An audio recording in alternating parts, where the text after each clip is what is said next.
అమ్మాపురం అండి. నమస్కారం. వీబీ న్యూస్కి స్వాగతం. విజయవాడ రూరల్ మండలం ప్రతినిధి April 4. VB news digital media. అకాల వర్షానికి నీట మునిగిన ధాన్యం, కంటనీరు పెంటుకుంటున్న రైతులు, కొనుగోలు కేంద్రం అలసత్వం వల్ల నష్టపోయామంటున్న రైతులు, ఎన్టీఆర్ జిల్లా విజయవాడ రూరల్, అంబాపురం, పీనైనవరం గ్రామాల్లో ధాన్యం కోసి ఆరబోసిన రైతులు, ఉదయం చూసేసరికి తడిచిపోయిన ధాన్యం, నిన్న కురిసిన అకాల వర్షానికి ఆరబోసిన ధాన్యం నీట మునిగి కొంత ధాన్యం నీటితో కాలువలోకి కొట్టుకుపోయిన వైనం, చేతికొచ్చిన పంట నీళ్ల పాలైన రైతులు కన్నీరుతో ఆవేదన వ్యక్తం చేశారు.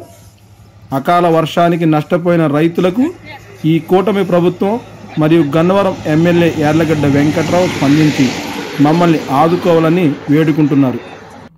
మాది అమ్మాపురం అండి. 5 ఎకరాలు ధాన్యం కోసానండి నేను. ఈ వర్షం వల్ల నా ధాన్యం అంతా సైడ్ కాలంలోకి కొట్టుకుపోయింది అండి. దయచేసి మరి గౌరవనీయులైన చంద్రబాబు నాయుడు గారి, ముఖ్యమంత్రి గారికి, ఎమ్మెల్యే గారు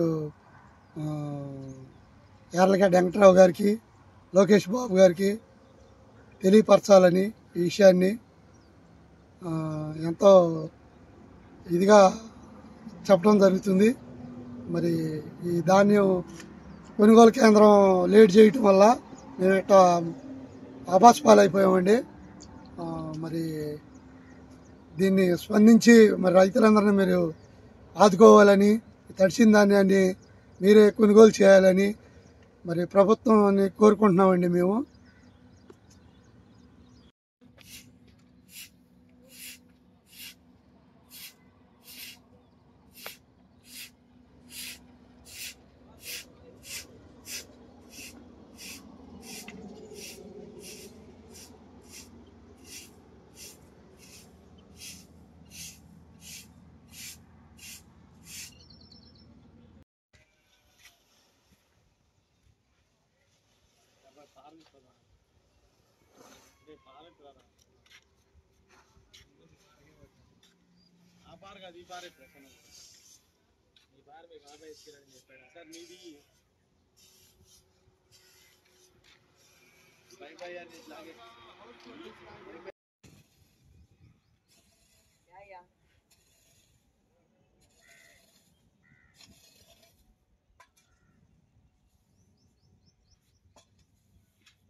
అక్కడికి కూడా మళ్ళీ 3 ఎకరాలు 5